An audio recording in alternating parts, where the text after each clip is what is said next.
Hey, beautiful people. Welcome back to another episode with Mindful Living with Nurse Stacy. I am so excited about today's topic because we're diving into a topic that is something deep. Not only is it deep, it's fascinating, and honestly, it's kind of mind blowing. We're talking about inherited energy, clearing ancestral or generational trauma for deep energy detox. Now, if you ever felt like you're carrying emotional weight that doesn't quite feel like yours, like certain patterns, fears, or behaviors that just keep repeating in your family, you're not alone. And science, psychology, and even ancient spiritual traditions have a lot to say about why. So, just a brief recap of the episode I did last week on detoxing your mind as the root of holistic detox. We explored the concept of holistic health, emphasizing the importance of viewing ourselves as whole beings, mind, body, soul, and spirit. And that healing isn't just about addressing physical symptoms, it's about aligning your emotional, mental, and spiritual well being too. We also discussed the energy body or bioplasmic sphere, highlighting how our energetic field plays a crucial role in how we feel, how we heal, and how we connect with others. We also took a deep dive into the quantum mind, exploring the idea that consciousness might extend beyond the brain to operate on a more subtle quantum level, possibly explaining the phenomenon like intuition or how thoughts can shape your reality.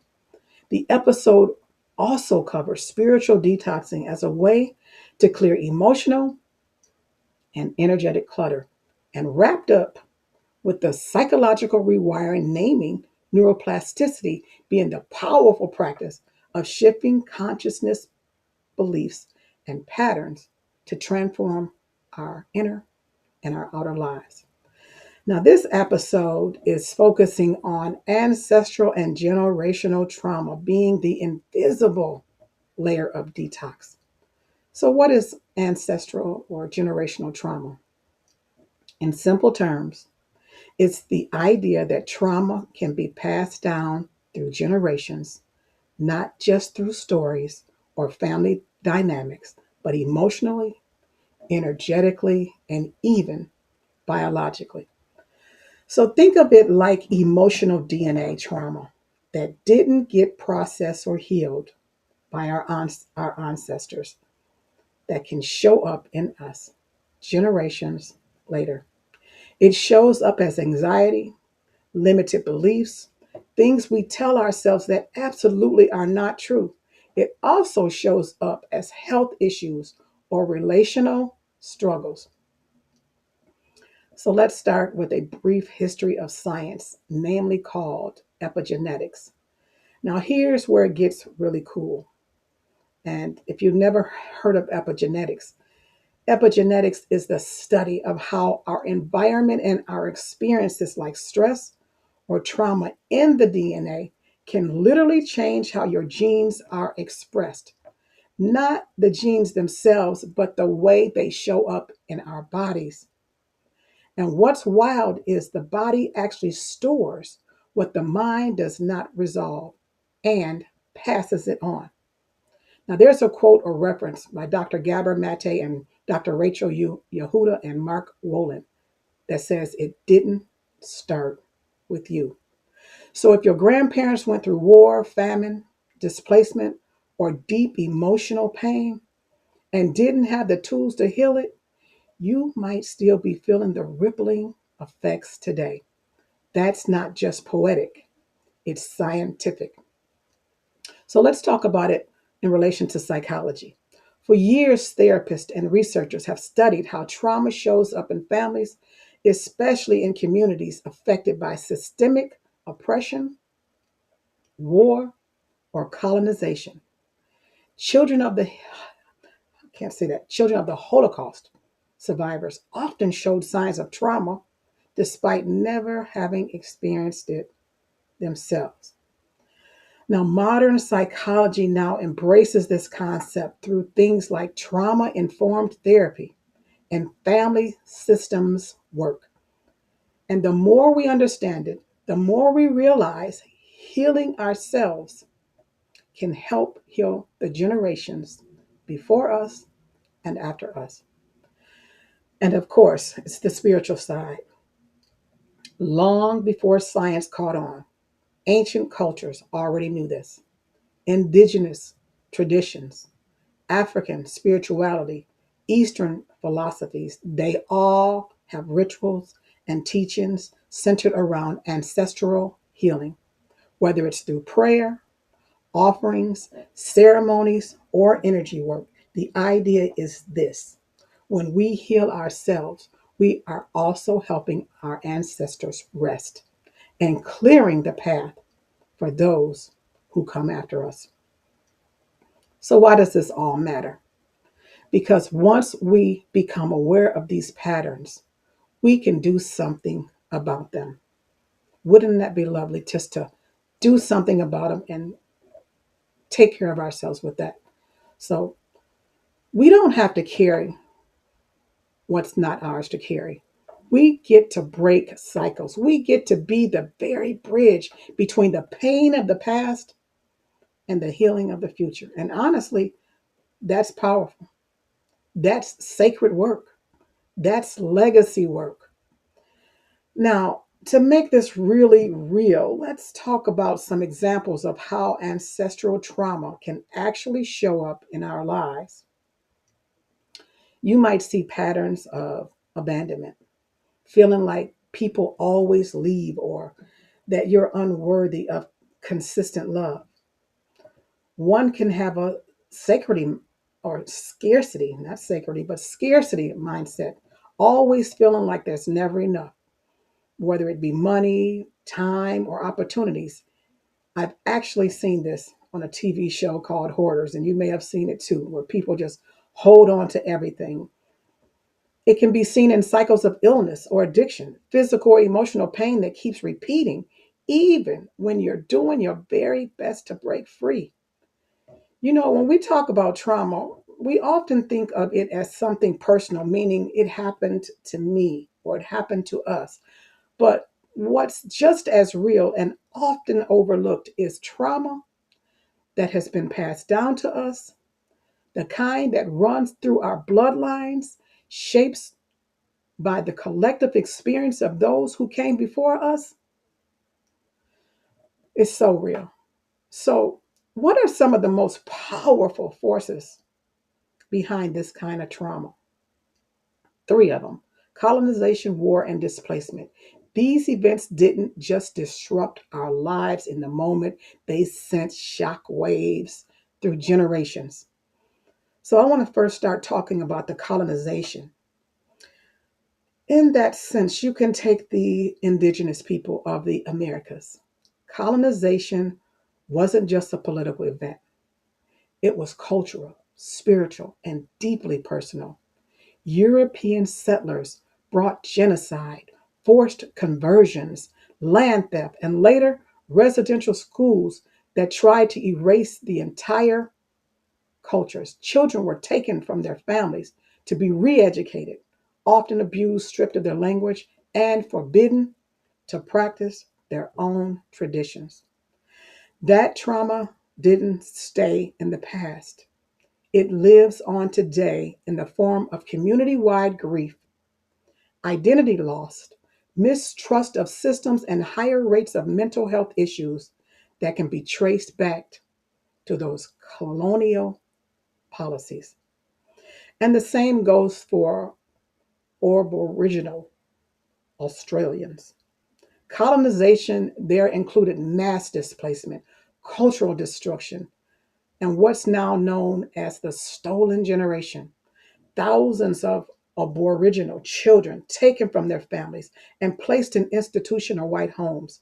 This kind of trauma carved deep wounds, ones that are still felt by descendants who carry the weight of disconnection and loss. Now let's talk about slavery origins. I think this is important to say. Slavery didn't just start with Black people.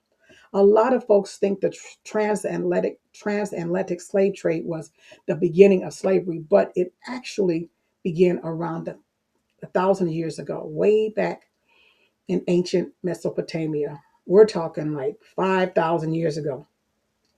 People were enslaved because of war, debt, or just being born into it. It wasn't about race back then, it was about power. Now, what made the transatlantic slave trade different and honestly way more devastating in the long term sense was that it turned slavery into a racial system. It said Black people were less than human, and that lie got passed down for generations. That's where a lot of deep ancestral trauma comes from. Today, we are not slaves in the sense of slaves. However, the mere fact that our ancestors were, we still carry the burden of our ancestors. The thoughts of not wanting future the thoughts of not wanting future generations to go through it or experience slavery ever again. We have to be careful about what we say or do to others as a result of this because every person who had ancestors who were slave masters didn't agree with slavery, and some wish this stigma was not attached to them as well in today's society. So, slavery existed across cultures for thousands of years, and it's even in the Bible. In Exodus 21 and 2, it says that if you buy a human, not a human, if you buy a Hebrew servant, he is to serve you for 6 years. But in the seventh year, he shall go free without paying anything. It shows us how slavery was part of ancient law through very different from the racialized, racialized slavery we're more familiar with today. In Leviticus 25, people could even inherit slaves. But when Jesus came, something shifted.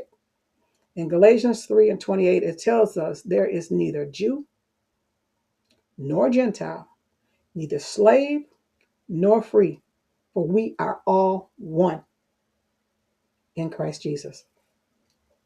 That's a radical statement. It means our identity in Christ breaks every man made label, including the ones that told our ancestors that they were less than human. Then let's talk about war. Oh, wow. I mentioned it before, the Holocaust, a little bit. Think about the Holocaust survivors and their families. Even when survivors made it through the unimaginable concentration camps, the loss of entire families, the trauma didn't just stop with them. Their children and grandchildren often inherited that fear, that hyper villages, that anxiety rooted in a world that suddenly became unsafe. It's not just a story in history books. It's in family dynamics, in silence, in grief that never got fully processed. Or take the aftermath of the Vietnam War and the conflicts in Cambodia and Laos. Entire families were uprooted, entire countries bombed into oblivion. Survivors fled, often as refugees, carrying layers of trauma. Their children, often born in new countries, inherit this pain without always knowing where it came from.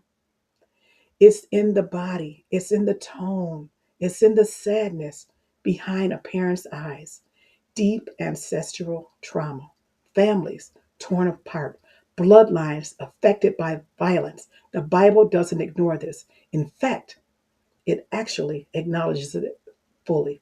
Ecclesiastic 3 and 8 says, there is a time for love, or a time to love, a time to hate, a time for war, and definitely a time for peace.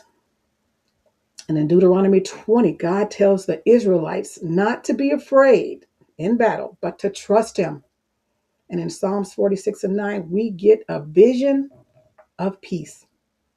He makes wars cease to the end of the earth. He breaks the bow and shatters the spear. So, even in the middle of chaos, the Bible reminds us that peace is God's end goal. He doesn't just want to end the war around us, He wants to end the war within us. And you can have peace. And then there's displacement, both forced and violent. Displacement is another tread. Many of our ancestors were uprooted, forced from their homes, scattered across continents. That kind of loss runs deep. The Bible knows this pain too. In Genesis 3 and 23, the first displacement was when the Lord banished them from the Garden of Eden. And then later in Deuteronomy 28 and 64, God warned that his people would be scattered. The Lord will scatter you among nations. So it was spoken about before it happened. But even in exile, there's still presence, still purpose. And in Jeremiah 29:11, written to a displaced people, God says, "For I know the plans I have for you, declares the Lord. Plans to prosper you and not to harm you. Plans to give you hope and a future." That's not a feel good quote. It was a promise given in a traumatic moment, which means even in our hardest places, God still's writing redemption story. The redemption story, he was still writing it. There are not just historical events. They create energetic imprints that get passed down through generations, through our DNA, our nervous system, and our behavior. We carry these experiences in our bodies, in our beliefs, and even in our family dynamics. But here's the good news: awareness is the first step to healing. So that's the heart of it. Yes, we may carry wounds we didn't create, but in Christ, we are not bound to repeat them. So there is a word of hope. So if you're listening right now and you felt the weight of what came before you, maybe trauma from your family line or a heaviness you can't explain, I want you to know this: you are not cursed. You are called. You are not stuck. You are being shaped. You are not alone. You are loved by God, who sees the whole timeline and still chooses to walk with you. Ancestral trauma may be real, but so is generational healing, and it can start with you. Galatians 3 and 13 brings hope. And what it says is Christ has redeemed us from the curse. This is about breaking generational curses and stepping into freedom. How good is that? And of course, 2 Corinthians 5 and 17 says that if anyone is in Christ, he is a new creation. That means the cycle can stop with you. You are not bound to the pain of the past. You can choose a new path. The emotion is yours, of course. We get emotional, and that emotion does belong to you, but the origin may not be yours. You can affirm that the cycle ends with me and love begins again. Because healing ancestral trauma isn't about blame, it's about total awareness. Now, there are daily practices for ancestral clearing that we can do, and there's some simple tools that you can start with today. One of them could be, I mentioned that a lot, like lighting a candle each morning in honor of your healed lineage. Say, "I send back what isn't mine with love and gratitude." You can meditate on a pattern and ask, who did I learn this from? And you can practice cord cutting visualizations. Stop perpetuating family stories that no longer serve you. So I want to thank you for being brave enough to look into your personal story, into your ancestral roots. Remember, this is not about carrying blame, it's about embodying liberation. So, next week, we'll explore how to build a new energetic blueprint for your life through conscious embodiment and quantum recalibration.